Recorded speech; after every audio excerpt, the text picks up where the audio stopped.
Story के starting में हम देखते हैं कि वीरान सी जगह पर दो लोग कुछ ढूंढ रहे होते हैं। तभी यहाँ पर एक लड़की अपनी बाइक के साथ में पहुँचती है और तुरंत इन दोनों लोगों को पीट करके नॉकआउट कर देती है। इसके बाद यह लड़की अपने दोस्तों को मैसेज करके इसके बारे में बता देती है। वहीं हमें पता चलता है कि इस लड़के का नाम बाई चूजिया है। तभी यह लड़की देखती है कि उन दोनों में से एक यहाँ से भागने की कोशिश कर रहा है, इसलिए वह तुरंत उसका पीछा करने लगती है। तब यह भागता हुआ आदमी लड़की को उड़ाने के लिए एक बम को जला करके फेंकता है, मगर यह लड़की बम को एक किक मार करके दूसरी जगह पर फेंक देती है। वहीं इस बम के फट जाने के बाद जैसे ही वह लड़की उस भाग रहे इंसान को एक जोरदार किक मारती है, वैसे ही जमीन के टूटने की वजह से ये लोग खड्डे में गिरने लगते हैं। अब हमें थोड़ी देर बाद का सीन दिखाते हैं जिसमें बाई चूजिया अब इस जगह को चेक करने लगती है, जिसकी वजह से उसे पता चलता है कि यह जगह बहुत ही प्राचीन है। पर इसके बावजूद भी जब बाई चूजिया आगे इन्वेस्टिगेट करती है, वह देखती है कि अचानक से इस जगह पर बने हुए सोल्जर्स के स्टैचू एक्टिवेट होकर के उसकी तरफ अटैक करने के लिए आ रहे हैं। इसके बाद हमारा सीन शिफ्ट होकर के हमारे मेन कैरेक्टर के ऊपर आता है,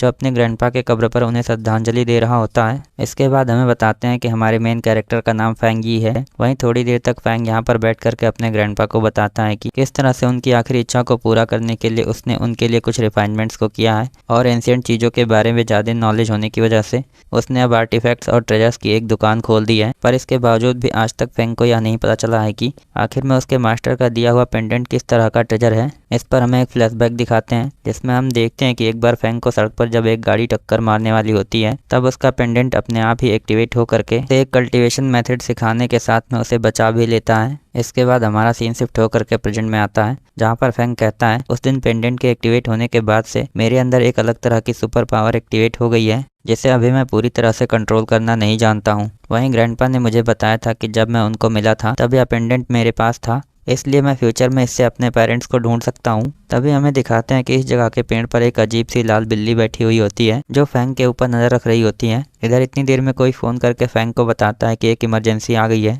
जिसके बाद हमें अगले सीन में दिखाते हैं कि फैंगी एक जगह पर पहुंच करके कुछ कर रहा होता है, और थोड़ी देर बाद वह अपने टर्टल और कॉइन से बने हुए पैटर्न को देख करके कहता है इस समय बाई चूजिया की लाइफ खतरे में है। यह सुन करके फैंग का दोस्त मोटू बताता है कि बाई चूजिया ने एक मैसेज भेजा था, जिससे हमें पता चल सकता है कि वह कहाँ पर गई थी। इसके बाद हम देखते हैं कि ये लोग उस लोकेशन के लिए निकल जाते हैं। तब हमारा सीन शिफ्ट होकर के उसी वीरान जगह पर फैंग के ऊपर चला आता है, जो अपना एक आर्टिफैक्ट एक्टिवेट करके बाई चूजिया को ढूंढने की कोशिश करता है, लेकिन इसके बावजूद भी उसे कुछ नहीं पता चलता है। वहीं दूसरी तरफ उसके दोनों दोस्त बाई चूजिया के पीटे हुए एक इंसान को पकड़ करके ले आते हैं। तब फैंग उसे चूजिया की फोटो दिखाते हुए पूछता है कि क्या तुमने इसे देखा है। तब यह इंसान डरते हुए बता देता है कि बाई चूजिया और उसका दोस्त सामने के गड्ढे में गिर गए हैं। यह सुन करके जब फैंग इस गड्ढे को देखने लगता है, तब वह देखता है कि उसका पेंडेंट किसी वजह से एक्टिवेट हो रहा है, इसलिए वह समझ जाता है कि यह जगह काफ़ी ज़्यादा खतरनाक है। वहीं दूसरी तरफ हम देखते हैं कि फैंग के दोस्त उस आदमी को पेड़ के साथ लॉक कर देते हैं, जिसके बाद ये लोग सीधा इस गड्ढे को चेक करने के लिए उसके अंदर चले जाते हैं।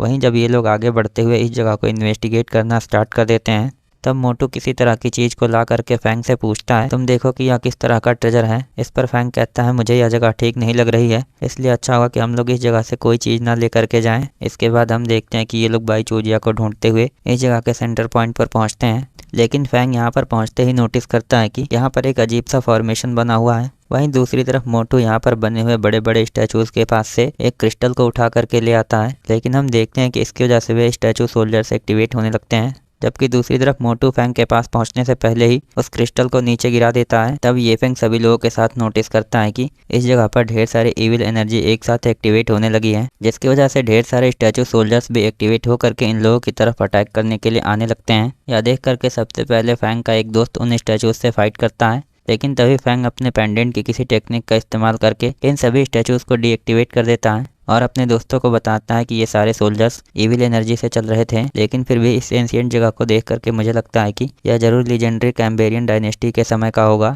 यह सुन करके जैसे ही उसके दोस्त सामने रखे हुए ताबूत को खोलने की कोशिश करते हैं, फैंग उन्हें रोकने की कोशिश तो करता है, पर उसका दोस्त देखता है कि हल्के से धक्के की वजह से ही यह ताबूत खुल गया है, और इसके अंदर कोई और नहीं इनकी दोस्त बाई चूजिया है। वहीं चूजिया होश में आते ही इविल एनर्जी की वजह से चुड़ैलों की तरह इन लोगों के ऊपर अटैक करना स्टार्ट कर देती है। यह देख करके फैंग पहले बाई चूजिया के खतरनाक अटैक्स को डिफेंड करता है, लेकिन जब उसे लगने लगता है कि बाई चूजिया इविल एनर्जी की वजह से इन लोगों के ऊपर अटैक करके इन्हें ही मार देगी, वह इस जगह पर बने हुए फॉर्मेशन को एक्टिवेट कर देता है। जिसके बाद हम देखते हैं कि इस फॉर्मेशन की सेक्रेड एनर्जी बाई चूजिया के अंदर की इविल एनर्जी को खत्म करने लगता है। दूसरी तरफ हम देखते हैं कि उसके दोनों दोस्त कहते हैं अगर हमारे दोस्त फैंग को एंशिएंट चीजों और ट्रेजर्स के बारे में इतना ज्यादा नॉलेज नहीं होता तो हमें नहीं लगता कि हम लोग यहाँ पर कुछ भी कर पाते। तभी हम देखते हैं कि अचानक से एक ताबूत कहीं से इस फॉर्मेशन के एक पॉइंट पर गिर करके टूट जाता है, जिसकी वजह से फॉर्मेशन के डीएक्टिवेट होते ही चूजिया जैसे ही अटैक करने की कोशिश करती है, फैंग इस बार उसे बेहोश कर देता है। लेकिन ये लोग देखते हैं कि चूजिया को लेकर के निकलने से पहले ही यह जगह पूरी तरह से तबाह होना स्टार्ट हो गई है,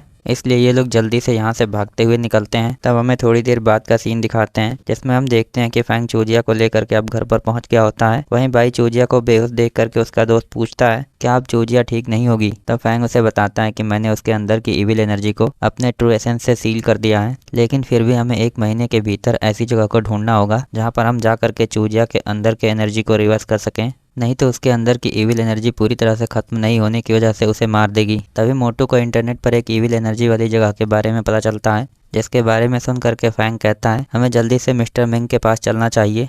इसके बाद हमें दिखाते हैं कि ये लोग अगले दिन मिस्टर मिंग के पास पहुंच जाते हैं। वहीं फैंग इन लोगों को समझाता है कि हमें कुछ भी करके उस जगह को ढूंढने के लिए मिस्टर मिंग को अपने साथ चलने के लिए मनाना होगा, ताकि हम लोग उस जगह पर पहुंच करके बाई चूजिया के अंदर की इविल एनर्जी को खत्म कर सकें। तभी हमें दिखाते हैं कि गाड़ी के अंदर चूजिया सोच रही होती है कि कैसे फैंग ने उसके अंदर के इविल एनर्जी को सील कर दिया है। लेकिन जब ये लोग मिस्टर मिंग को ढूंढने के लिए आने वाले थे तब बाई चूजिया ने मोटू की बातों को सुन लिया था कि जिस इविल एनर्जी वाली जगह पर ये लोग जाने वाले हैं उस जगह पर गई हुई पिछली टीम पूरी तरह से मारी जा चुकी है, लेकिन फिर भी फैंग बाई चूजिया को बचाने के लिए उस जगह पर जा रहा है। इसके बाद हमें दिखाते हैं कि प्रेजेंट में यह सब कुछ सोच करके बाई चूजिया टेंशन में होती है, लेकिन तभी फैंग उससे कहता है अगर उस दिन मैं तुम्हारे साथ गया होता तो मुझे नहीं लगता कि तुम्हारे साथ वहाँ पर कुछ भी होता। यह सुन करके चूजिया कहती है इसमें तुम्हारी कोई गलती नहीं है, उल्टा तुम लोगों के वहाँ पर पहुँचने पर मैंने तुम लोगों को ऑलमोस्ट मार दिया था। यह सुन करके फैंग के दोस्त कहते हैं भाई चूजिया तुम्हें टेंशन लेने की ज़रूरत नहीं है, क्योंकि हम में से कोई भी एक दूसरे को ऐसे ही नहीं मरते हुए देखेगा। यह जान करके अब भाई चूजिया थोड़ा सा अच्छा महसूस करती है। तब ये लोग फिर से मिस्टर मिंग से मिलने के लिए आगे बढ़ जाते हैं। इधर हमें इस जगह के अंदर दिखाते हैं कि मिस्टर मिंग के कुछ लकड़ियों को खरीदने के लिए ढेर सारे लोग आए हुए होते हैं। वहीं यहाँ पर गहने बेचने वाली एक लड़की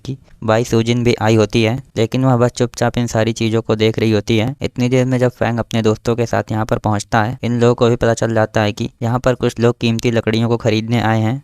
वहीं फैंग उन लकड़ियों को देख करके अपने दोस्तों को बताता है वे लकड़ियाँ सच में काफ़ी ज़्यादा कीमती हैं। तभी यह सुन करके यहाँ पर खड़ा एक आदमी बताता है कि इन लकड़ियों को मिस्टर मिंग नाम का एक आदमी बेच रहा है। तभी हमें दिखाते हैं कि मिस्टर मिंग बाई सूजिन से कहता है ये लकड़ियाँ जंगल की सबसे कीमती लकड़ियाँ हैं। वहीं अगर मुझे अपने ग्रैंड डॉटर की ट्रीटमेंट नहीं करानी होती तो इन लकड़ियों को कुछ साल और रखने के बाद इनकी कीमत 2 गुनी हो जाती। इसी बीच मिस बाई सूजिन के लिए काम करने वाला आदमी बताता है कि ये लकड़ियाँ उतनी भी अच्छी कंडीशन में नहीं हैं, जिसकी वजह से इनकी कीमत कुछ खास नहीं होगी। इधर फैंग भीड़ में लोगों को बातें करते हुए सुन लेता है कि आमिंग इन लकड़ियों को इसलिए बेचना चाहता है क्योंकि एक कार एक्सीडेंट में उसके ग्रैंड डॉटर के पेरेंट्स मारे गए और तभी से उसके ग्रैंड डॉटर के पैरालिसिस का इलाज कराने के लिए उसे पैसों की ज़रूरत है।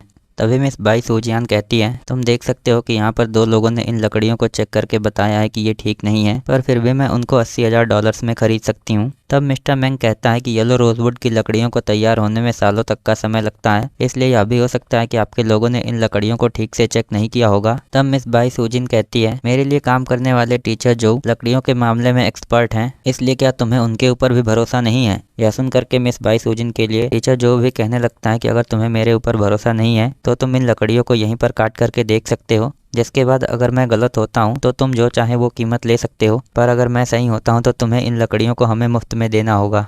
यह सुन करके अचानक से फैंग सामने आते हुए कहता है मैं इन लकड़ियों को $2 लाख में खरीदना चाहूँगा। यह सुन करके जो कहने लगता है बच्चे क्या तुम्हें सच में लकड़ियों की पहचान है। यह सुन करके फैंग अपने स्पिरिचुअल पावर के साथ में उन लकड़ियों को चेक करता है। यह देख करके टीचर जो अपने एक डिसाइपल को आगे भेजता है। तब उसका डिसाइपल टीचर जो के लिए कहता है अगर मेरे टीचर ने एक बार कह दिया कि इन लकड़ियों की कीमत उतनी ज़्यादा नहीं है तो यह 100% नहीं हो सकता है कि उन लकड़ियों की कीमत उससे ज़्यादा हो। यह सुन करके फैंग बताता है कि इन लकड़ियों की कीमत $2 लाख से कहीं ज़्यादा है। इस पर अचानक से बाई चूजिया फैंग की तरफ से सामने आकर के कहती है अगर यहाँ पर लकड़ियों की कीमत लगाने में फैंग की बातें गलत होती हैं तो मैं टीचर जो को पूरे $5 लाख दे दूंगी, लेकिन अगर फैंग की लगाई हुई कीमत सही होती है तो क्या टीचर जो मुझे $5 लाख दे सकते हैं। इधर बाई चूजिया का इतना कॉन्फिडेंस देख करके मिस बाई सूजिन इस शर्त के लिए तैयार हो जाती हैं। इसके बाद हम देखते हैं कि शर्त के लिए फैन उन लकड़ियों में दिख रही सबसे खराब लकड़ी को चुनता है जबकि टीचर जो उन लकड़ियों में दिखने वाली सबसे अच्छी लकड़ी को चुन लेता है। इधर लकड़ियां चुनने के बाद मिस बाई सूजिन फैंग से कहते हैं कि तुम दोनों लकड़ियों को काट सकते हो ताकि हमें पता चले कि कौन सी लकड़ी ज्यादा कीमती है। यह सुन करके फैंग सबसे पहले टीचर जो की चुनी हुई लकड़ी को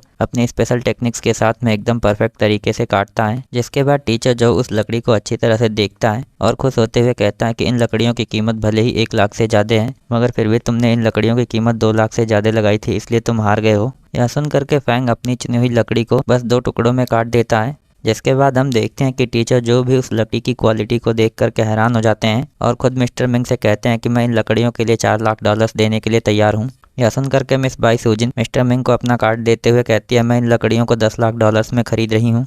इसके बाद मिस बाई सूजिन अपने बारे में फैंग को बताते हुए उसे अपने ज्वेलरी शॉप पर बुलाती है। तब फैंग कहता है कि मैं मौका मिलने पर वहाँ पर जरूर आऊँगा। इधर अब लकड़ियों के बिक जाने के बाद सभी लोग यहाँ से चले जाते हैं। तब मिस्टर मिंग खुश होकर के फैंग को थैंक्स कहते हुए बताता है कि अब मैं इन पैसों से अपने ग्रैंड डॉटर का इलाज करवा सकता हूँ। इसके अलावा वह $10 लाख में से $1 लाख फैंग को देने के लिए कहते हैं। तब फैंग उन पैसों के लिए मना करते हुए कहता है कि हम चाहते हैं कि आप हमें उसी जगह पर ले चलें जिस इविल एनर्जी वाली जगह को आपने ढूंढा था। इस पर हम देखते हैं कि यह सुनते ही मिस्टर मिंग मना करने लगता है। इसके बाद हम देखते हैं कि काफ़ी देर तक रिक्वेस्ट करने के बाद भी जब मिस्टर मिंग मना कर देता है, तब इन लोगों की आवाज़ें सुन करके मिस्टर मिंग की ग्रैंड डॉटर व्हील चेयर पर बैठ करके यहाँ पर आती है और मिस्टर मिंग से पूछती है कि आखिर में क्या हुआ है। इधर फैंग मिस्टर मिंग की ग्रैंड डॉटर को देखता है और कुछ सोच करके कहता है कि मैं इस लड़की का इलाज कर सकता हूँ। अब हमें कुछ घंटों बाद का सीन दिखाते हैं जिसमें हम देखते हैं कि फैंग के साथ में मिस्टर मिंग की ग्रैंड डॉटर अपने पैरों पर चलते हुए बाहर आती है। इधर मिस्टर मिंग अपनी ग्रैंड डॉटर को चलता हुआ देख करके फैंग को उस जगह पर ले जाने के लिए तैयार हो जाते हैं।